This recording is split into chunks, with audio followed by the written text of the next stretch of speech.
setiap hati yang lemah dikuatkan. Kami percaya yang sakit sudah disembuhkan, yang lemah dikuatkan, yang tertutup jalan Allah bukakan jalan.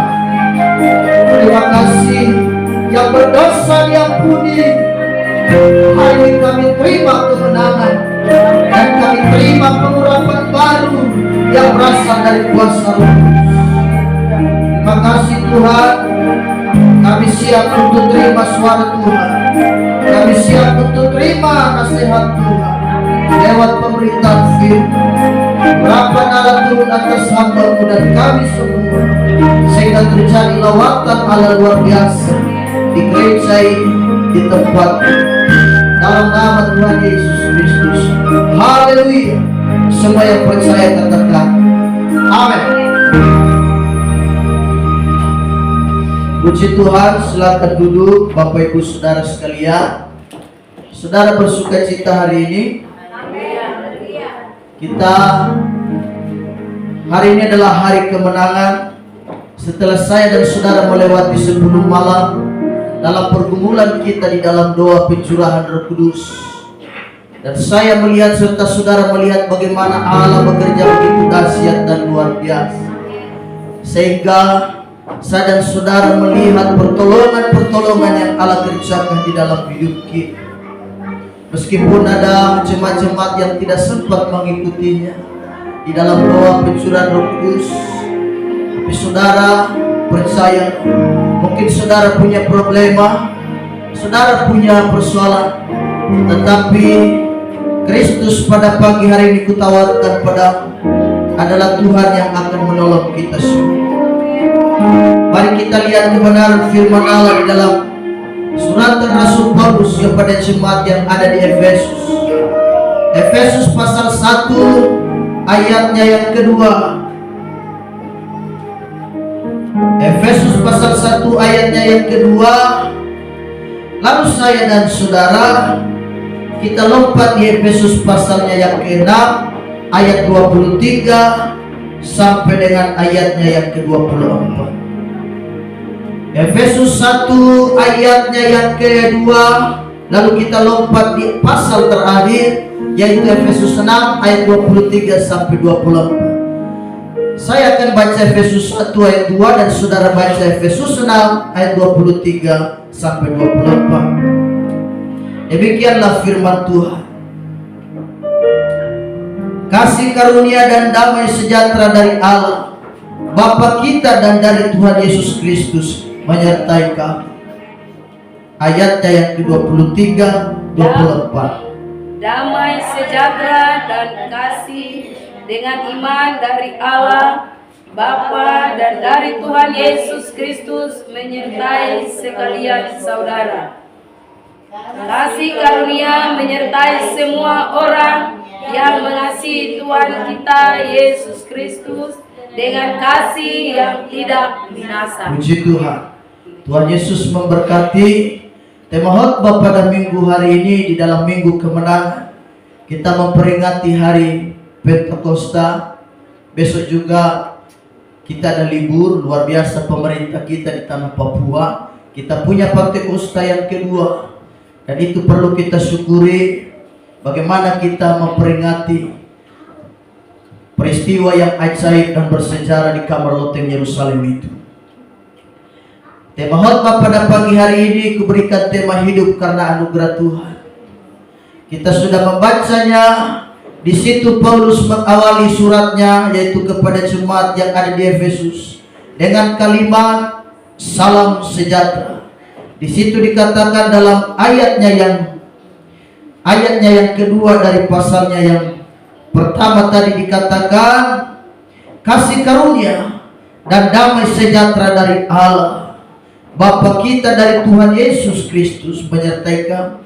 Suratan Paulus dalam suratan Efesus dibuka dengan kasih karunia, kemudian diakhiri juga dengan damai sejahtera dan kasih karunia. Jadi saya dan saudara hidup karena kasih karunia. Pada umumnya ketika saya dan saudara bertemu dengan orang lain atau katakanlah kerabat, selalu kita angkat tangan berkata, "Shalom, kakak, apa kabar?" Itu sebutan lazim yang biasanya saya dan saudara dengar di mana-mana. Dalam bahasa Yunani-nya menggunakan kata eirene, artinya adalah damai sejahtera. Eirene, dalam bahasa Ibrani-nya dia menggunakan kalimat shalom. Shalom aleichem. Jadi sama pengertiannya, yaitu adalah damai sejahtera. Tetapi ada yang lebih luar biasa lagi, artinya yang dia kemudian bergabung, ditambahkan oleh jemaat mula-mula, gereja mula-mula, kekristenan mula-mula. Mereka tambahkan satu kalimat, yaitu shalom, charis. Dalam bahasa Yunani-nya charis, atau dalam bahasa Ibrani-nya ken. Artinya adalah damai sejahtera. Saya dan saudara hidup karena anugerah Tuhan. Damai sejahtera, atau tadi saya katakan charis, yang artinya adalah anugerah. Saya dan saudara hidup karena anugerah. Dalam bahasa Indonesia kita kenal dengan kalimat kasih karunia, yaitu charis. Kita hidup semua karena kasih karunia yang dari Tuhan. Itu yang perlu saya dan saudara syukuri. Jadi tetap maju, tetap setia. Kita hidup semua karena anugerah Tuhan. Apa yang dimaksudkan dengan kasih karunia? Kasih karunia artinya sesuatu yang sebenarnya tidak layak dan tidak pantas untuk kita menerimanya. Tetapi hal itu diberikan dengan cuma-cuma. Saya dan saudara supaya bisa menerima hal itu. Anugerah Tuhan itu adalah sesuatu yang sebenarnya tidak pantas untuk kita terima. Tidak layak kita menerima itu. Tapi itu diberikan dengan cuma-cuma oleh Tuhan. Kita terima anugerah Tuhan. Keselamatan itu anugerah, saudara.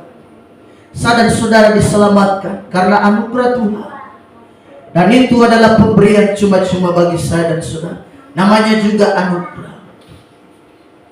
Saudara tiap bulan terima gaji 3 juta, 1 juta lebih. Saudara mendapatkan itu memang layak kau terima, pantas dan sewajarnya, karena itu hakmu, itu upahmu. Tetapi saya dan saudara, ketika anugerah itu terjadi dalam hidup saya dan saudara, coba tolong amankan anak itu. Jadi saya dan saudara bersyukur buat kebaikan Tuhan pada pagi yang luar biasa pada hari ini. Anugerah Tuhan yang membuat saya dan saudara mampu sampai hari ini. Kita semua hidup karena anugerah Tuhan. Jadi kita bersyukur, Tuhan terlalu baik di dalam hidup saya dan saudara. Saudara lagi duduk bengong-bengong di halte sambil tunggu bis kemana yang akan nanti membawa. Tiba-tiba ada seorang yang datang menghampirimu dan berkata, "Kakak, dari raut wajah kakak aku tergerak dan digerakkan oleh Tuhan untuk memberikan uang padamu." Uangnya tebal begini, di amplop putih. Kau pikir ini surat undangan apa-apa ya? Kau buka begini, di dalamnya 5 juta. Kau tidak kerja apa-apa. Itu anugerah Tuhan, kasih karunia Tuhan. Bukankah saya dan saudara banyak kali terima hal-hal yang seperti, artinya sebenarnya kita juga kaget. Kok tiba-tiba kita dapat itu? Kok tiba-tiba orang bisa telepon dan berkata ada nomor rekening? Itu ada. Dan itu banyak kali jemaat alam. Kita tidak menyangka dan kita tidak menduganya. Mereka bisa telepon, kering, halo, shalom, apa benar dengan Ibu Talahatu? Betul. Adakah nomor rekeningmu? Ada. Banyak kali saya dan saudara menerima itu. Itu adalah anugerah Tuhan. Saya dan saudara mari. Saya dan saudara ada sampai hari ini. Semua karena anugerah Tuhan. Kita tidak layak sebenarnya menerima itu, tetapi Allah memberikan itu bagi saya dan saudara dengan cuma-cuma. Kalimat kasih karunia di dalam Alkitab pertama kali muncul ketika di dalam Kejadian pasal 6 ayatnya yang ke-8. Itu kalimat kasih karunia pertama kali muncul dalam Alkitab, Kejadian pasal 6 ayatnya yang ke-8. Di sana dikatakan, tetapi Nuh mendapat kasih karunia di mata Tuhan. Nuh sekeluarga diselamatkan Tuhan, peristiwa yang sangat luar biasa. Air bah menghantam bumi, sehingga air bah itu menenggelamkan bumi selama 40 hari dan 40 malam. Begitu lama sekali. Tetapi Nuh dan sekeluarga terpelihara. Mereka berada di dalam batra, di mana tangan Allah sendiri yang menjadi jurumundinya. Saudara tahu batra yang besar itu tidak ada kemudinya. Siapa yang menjadi kemudinya? Allah. Rumah tangga kita perlu melibatkan Tuhan dan Dia yang menjadi jurumudi kita. Kalau kita yang menjadi jurumudi atas rumah tangga kita, terkadang kita bisa salah jalur, terkadang kita bisa salah jalan dan salah sasaran. Karenanya tidak heran ada banyak rumah tangga bisa tenggelam di tengah lautan. Ada rumah tangga yang kemudian kandas di tengah jalan. Kenapa? Karena mereka mengandalkan kemampuan dan kekuatan sendiri. Kristus tidak dilibatkan di dalam batra itu. Kita perlu batra rumah tangga kita. Kita perlu pelayanan ini melibatkan Tuhan. Kalau Tuhan yang menjadi jurumudinya, maka luar biasa dah. Saya dan saudara menerima kebaikan Tuhan. Pasti aman. Perahu kita akan tiba dengan selamat. Perahu kita akan tiba dengan selamat dan sentosa sampai kepada tujuan. Jadi luar biasa. Karena itu saya dan saudara hidup melayani begitu rupa. Satu kali Bapak dan Ibu Gembala pergi mancing. Ibu Gembala mengandung Reta 9 bulan, 8 bulan kalau tidak salah. Sudah hamil besar. Saya bilang sama Ibu Gembala, ayo kita santai-santai. Dulu masih ada perahu ketinting, bantuan dari pemerintah yang diusahakan dan diupayakan oleh Bapak Talahadu. Jadi kita dapat 2 kalau tidak salah, mereka 1 dan kita juga dapat 1 di gereja. Maka kita pergi mancing ke sana. Tapi saudara tahu di tengah lautan kami tenggelam, kasihan. Dalam keadaan mengandung Ibu Gembala. Weh, semua ikan yang sudah kami pancing setengah mati itu, semua hilang percuma. Sayang sekali. Ibu Gembala bilang, hei, kau selamatkan diri, ngapain kau selamatkan ikan-ikan itu? Biarkan saja. Saya bilang sayang sekali. Kita sudah mancing capek-capek. Jadi Bapak Gembala selamatkan ikan, melihat Ibu Gembala. Wih, Bapak Gembala pokoknya panik dah. Mesinnya juga semua ikut tenggelam, masuk air garam perahu. Perahu semua tenggelam. Karena naju-najunya rupanya tidak diikat dengan kuat. Air najunya terlepas. Sehingga piringlah perahu itu, perahu ketinting itu. Wah, luar biasa, panik setengah mati. Bapak dan Ibu Gembala lebih panik lagi karena mau tolong Ibu Gembala. Ibu Gembala bilang, kau tidak usah tolong saya ini perempuan serui. Jadi soal berenang dan molo-molo itu sudah bagian dalam hidupku. Betul Ibu Gembala. Saya pikir saya sudah takut, astaga, orang punya anak ini. Tapi Ibu Gembala dengan santai, perut besar, santai. Wah, saya bilang hebat kau. Jadi bagaimana itu perahu yang kita gunakan sehari-hari untuk cari hidup tenggelam saja kita repot. Repotnya setengah mati. Apalagi perahu rumah tangga, apalagi perahu pelayanan, apalagi perahu kehidupan ini. Tanpa melibatkan Tuhan, wah kita lebih susah dah. Kita lebih setengah mati. Jadi kita lihat di sini, Nuh sekeluarga mendapatkan anugerah itu. Pertama kali kata anugerah diucapkan Allah dalam perjanjian lama, yaitu dalam kitab Kejadian 6 ayatnya yang ke-8. Tetapi Nuh, kata Alkitab, mendapat kasih karunia di mata Tuhan. Mereka diselamatkan Tuhan. Roma 6 ayat 23, sebab upah dosa ialah maut, tetapi karunia Allah ialah hidup yang kekal dalam Kristus Yesus Tuhan. Upah dosa adalah maut, kematian. Jangan bermain-main dengan dosa. Jangan hidup di dalam dosa. Jangan pelihara dosa. Itu berbahaya. Itu bisa membunuhmu, membunuh keluargamu, membunuh anak-anakmu. Upah dosa adalah maut. Jangan dipelihara. Karena anak sedikit sakit. Kenapa? Karena saya dan saudara kebanyakan orang hidup di dalam dosa.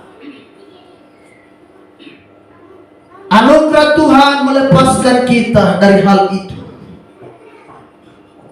Mestinya saya dan saudara sudah terhukum mati, tetapi karena anugerah Tuhan luar biasa.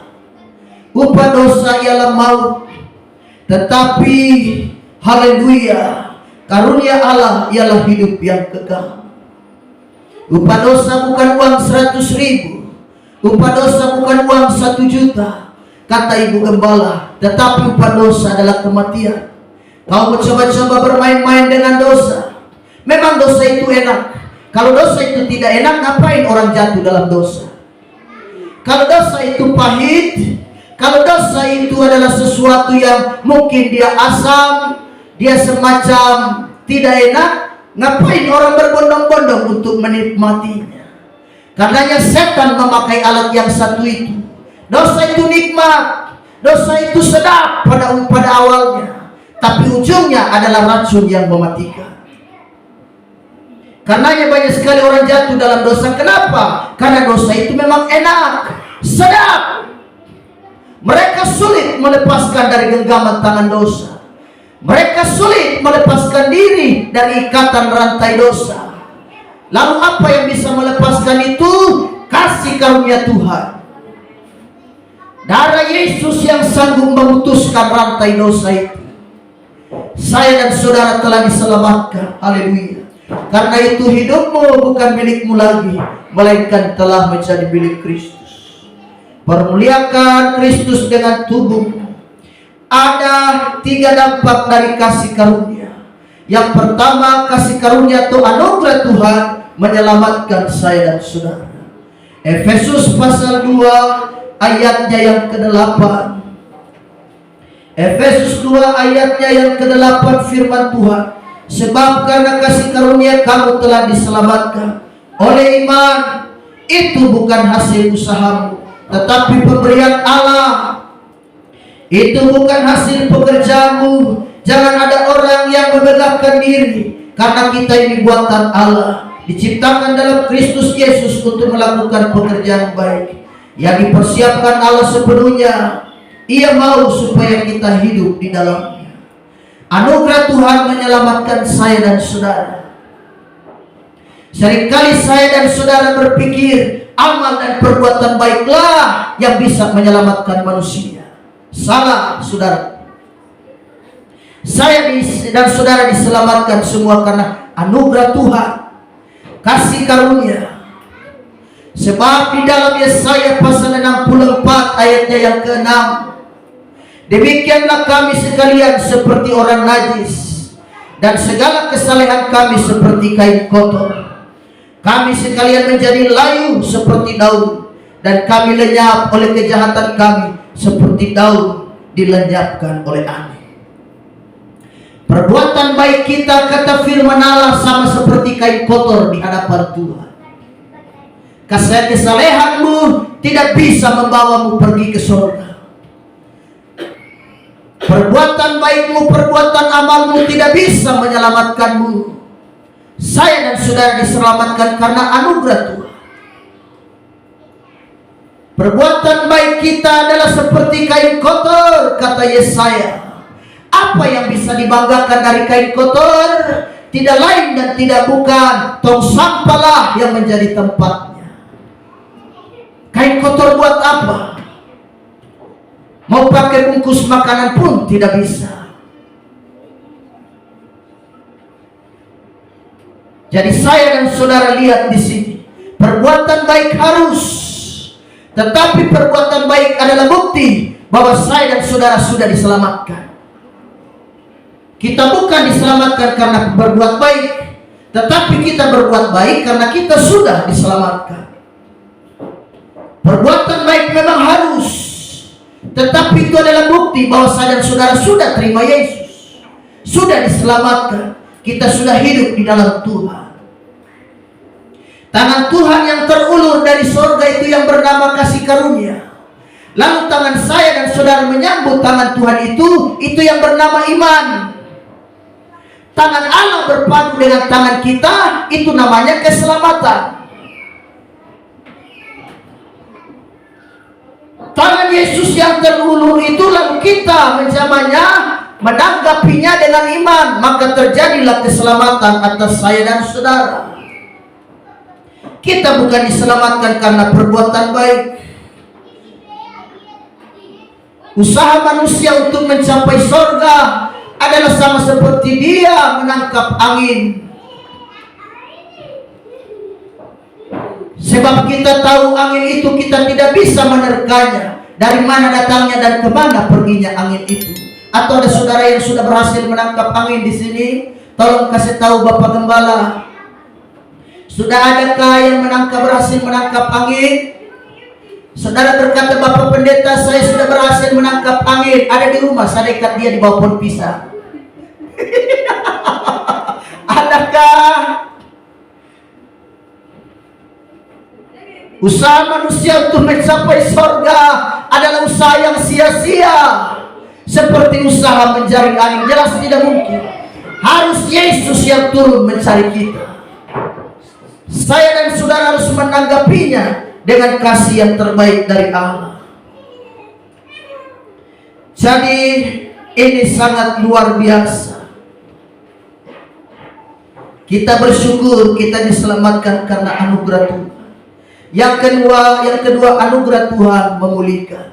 Yang pertama anugerah Tuhan menyelamatkan, dan yang kedua anugerah Tuhan memulihkan. Anugerah Tuhan selalu berisikan dengan kesempatan yang kedua dari Tuhan. Dia memulihkan saya dan saudara. Anugerah Tuhan, kita hidup dalam anugerah Tuhan. Adakah saudara yang terluka hadir pada pagi hari? Saudara yang merasa hidup tertekan, percaya Tuhan terlalu baik bagi saya dan saudara. Anugerah Tuhan terlalu mahal, tidak bisa ditukar dengan apapun. Karena itu melayani Tuhan begitu rupa. Kita bisa diselamatkan karena anugerah Tuhan. Haleluya untuk hal itu. Saya percaya saudara punya banyak tekanan. Tetapi saya lebih percaya bahwa Yesus sanggup menolong saya dan saudara. Kita perlu Tuhan. Anugerah Tuhan memulihkan saya dan saudara. Sehingga kita yang dulunya tidak kenal Tuhan, kita bisa kenal Tuhan dengan baik. Yang tadinya kita jauh dari Allah, semacam ada tembok pemisah. Kini saya dan saudara bisa jumpa Tuhan secara pribadi di dalam doa. Dan kita bisa merasakan itu di dalam doa 10 malam yang sudah kita lakukan. Di malam terakhir, Bapak Gembala rasakan paling hebat sekali. Terus terang Bapak Gembala sempat bersalahan dengan Roh Kudus. Karena Roh Kudus sudah bawa jemaat ini. Mereka tertunduk, mereka berlutut semua di dalam posisi menyembah, dan ada yang menangis luar biasa. Tapi saya, Bapak Gembala oleh inisiatif pribadi dan bukan dari Roh, mengambil alih mic dan berkata, mari kita satu di dalam doa dan kita akhiri doa kita. Wah, Bapak Gembala pulang sampai di rumah tidak enak sekali perasaan. Di atas motor Roh Kudus semacam mendikte aku. Dan dia berkata, hei, kau tadi salah. Saya masih mau bawa jemaat ini terus mengalir di dalam kuasa. Tapi saudara, alami lawatan Tuhan ya, haleluya. Karena saya lihat ini wajah-wajah kemuliaan semua. Saudara yang mengikuti doa 10 malam, yang tadinya Bapak Gembala wajah lesu, padahal saudara kelihatan baru usia 20-an, tapi terlihat kok seperti usia 50-an gitu. Tapi karena selesai mengikuti doa 10 malam, Bapak Gembala lihat, ibu-ibu kita nih yang tadinya keriput di jidat, di testa sini, di pipi, sekarang kok mulus-mulus aja lah.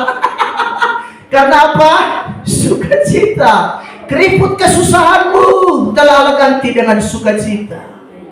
Keriput pergumulanmu, keriput di wajahmu itu pertanda bahwa adalah keriput kesusahan, keriput pergumulan. Tetapi hanya di dalam anugerah Tuhan, saya dan saudara bisa hidup dalam sukacita. Siapa bilang saya dan saudara tidak ada pergumulan? Kalau Bapak Gembala panggil Ibu Mima maju ke depan bersaksi nih, kita dengar luar biasa pasti kesaksian. Kita semua punya pergumulan, kita semua punya tantangan, tapi bersama dengan Allah kita pasti akan diberi kekuatan. Jadi keriput kesusahanmu telah diobat Tuhan dengan sinar kemuliaan, sehingga kita menyanyi dengan mantap, sinar kemuliaan-Mu Bapa.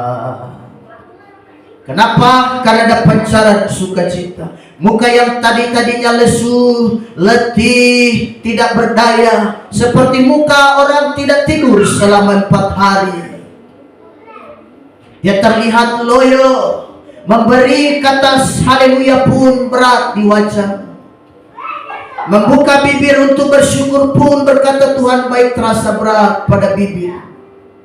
Tapi kali ini karena kita terima sukacita itu, maka senyum menjadi murah bagi kita. Sukacita menjadi gampang. Orang lain mencari sukacita dari naik gunung turun lembah, tetapi tidak kutemukan. Tetapi saya dan saudara tidak perlu naik gunung dan turun lembah, berjalan-jalan di pesisir pantai, maupun pergi bermain-main di rawa. Kenapa untuk cari sukacita itu tidak perlu?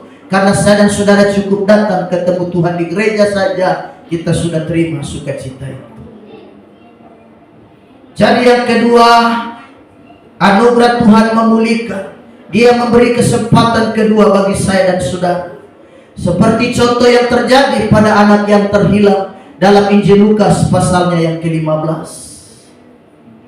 Anak terhilang itu hidup foya-foya, menghabiskan harta dan uang bapa yang telah menjadi harta warisan dan haknya yang dimintanya. Sebelum waktunya dia sudah minta, kasih aku warisanku sini.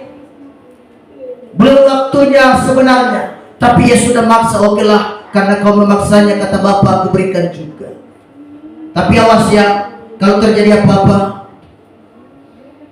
dia hambur-hambur dan berfoya-foya.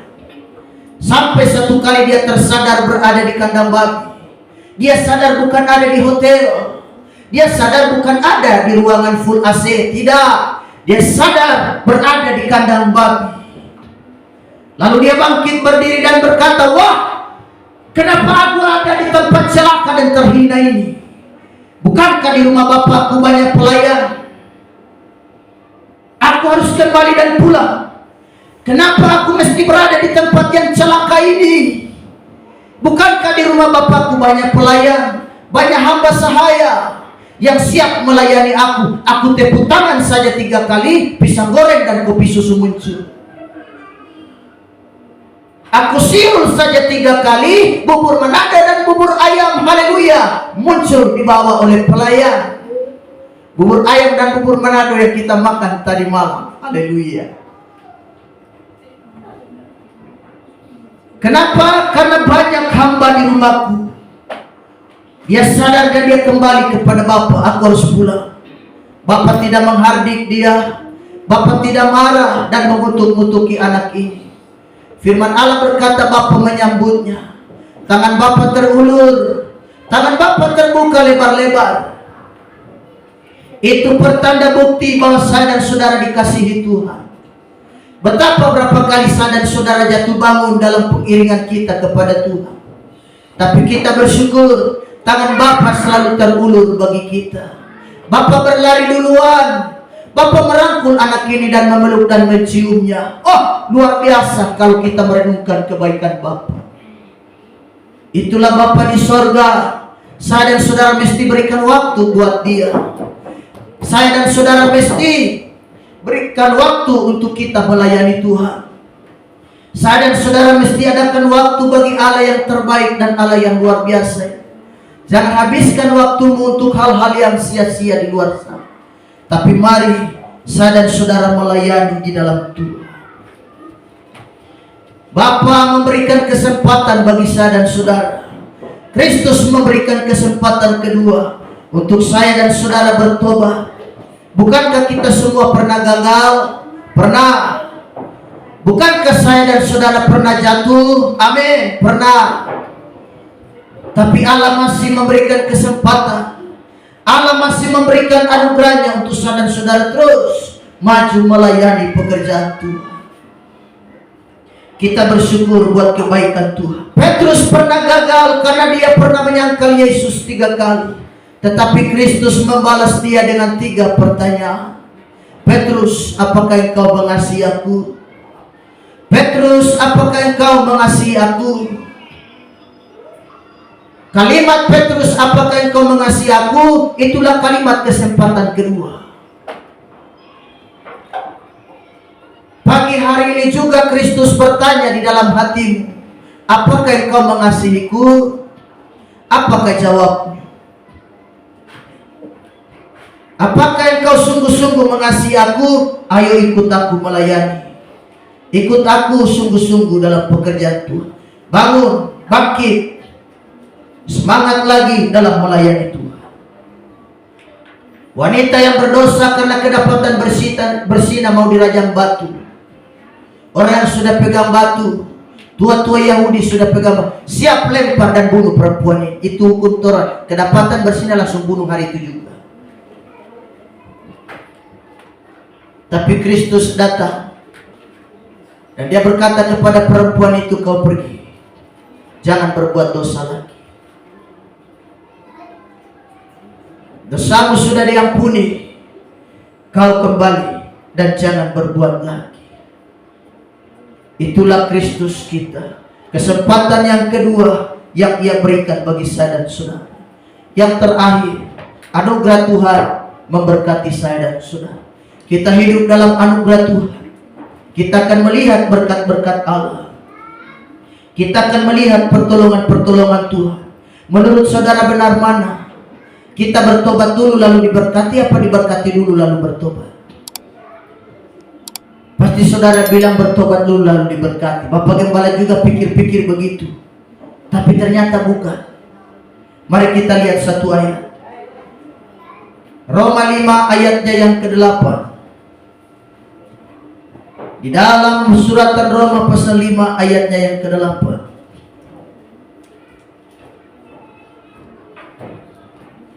Roma pasal 5 ayatnya yang ke-8. Haleluya. Akan tetapi Allah menunjukkan kasih-Nya kepada kita oleh karena Kristus telah mati untuk kita ketika kita masih berdosa. Kristus memberikan berkat dulu baru kita bertobat. Saudara masih ingat dengan Petrus? Mereka sepanjang malam tidak menangkap apa-apa, nihil, kosong, perahu kosong. Mereka tidak menangkap hasil. Keluhan Petrus kepada guru jelas, guru, sepanjang malam kami tidak dapat apa-apa. Kalau mau dipikir dia jago, seorang nelayan, mahir. Profesinya memang nelayan. Jadi otomatis dia sudah jago, dia sudah mahir dalam hal menangkap ikan. Ahlinya. Namanya ahlinya kan? Ada usaha yang saudara kerjakan tapi kosong. Saudara sudah pernah berjuang kan? Tapi hasilnya sia-sia. Sama seperti ibu yang mengalami pendarahan 12 tahun. Sudah dihabiskan semua harta. Sudah bawa ke sini, sudah bawa ke sana, sudah pokoknya semua dia sudah datang. Bukankah saya dan saudara juga begitu? Ketika saya dan saudara mengalami sakit, ketika imanmu tidak kuat, kita ke gereja. Iman tidak kuat, pindah lagi. Oh, kita pindah lagi ke tempat lain. Sudah semua tempat kita datangi. Haleluya. Tinggal mungkin pohon beringin yang belum kita datangi dan kita bertapa di situ. Tapi semua orang kita sudah datang. Pokoknya orang yang menurut orang-orang ini mantap dah, bisa memberikan solusi dan bisa memberikan kesembuhan. Kita cari. Bila perlu kita bertanya kepada tetangga-tetangga, adakah nenek atau tete yang sanggup menyembuhkan aku? Ada. Di mana? SP3. Maka aku akan pergi ke sana di SP3 karena aku mendengar informasi itu. Alamatnya pun sulit. Dari jalan raya dia lurus-lurus 10 meter masuk ke dalam. Belok kiri 30 meter, masuk gang sempit 60 meter. Haleluya. Jalan di bawah pohon pisang yang gelap. Orang berkata, di mana di pinggir kali rumahnya rumah kecil mungil, itulah dia. Saya curiga kalau sampai saudara tembus ke rumah itu, percayalah, saudara tidak akan bisa pulang. Bisa jadi kau adalah tumbal yang kesekian kalinya. Kita lihat Petrus berkata, kami tidak menangkap apa. Ada usaha yang saudara sudah kerjakan tapi masih belum bisa. Tidak terjadi apa-apa. Serahkan semua pada tangan Tuhan. Yesus sanggup melakukan. Saudara percaya pada kuasa Tuhan. Haleluya. Aku pun percaya Tuhan masih melakukan mujizat. Yesus berkata, ayo tolakkan perahumu sedikit ke dalam, tebarkan jalan. Apa yang terjadi? Mereka menangkap ikan, perahu hampir tenggelam. Luar biasa. Perahu tenggelam bukan karena bocor. Perahu tenggelam bukan karena air masuk. Perahu tenggelam karena berkat. Perahu tenggelam karena ikan. Yang tadinya kita perut sakit karena kita lapar, menahan lapar 3 hari tidak makan, kita akan langsung perut sakit sekali.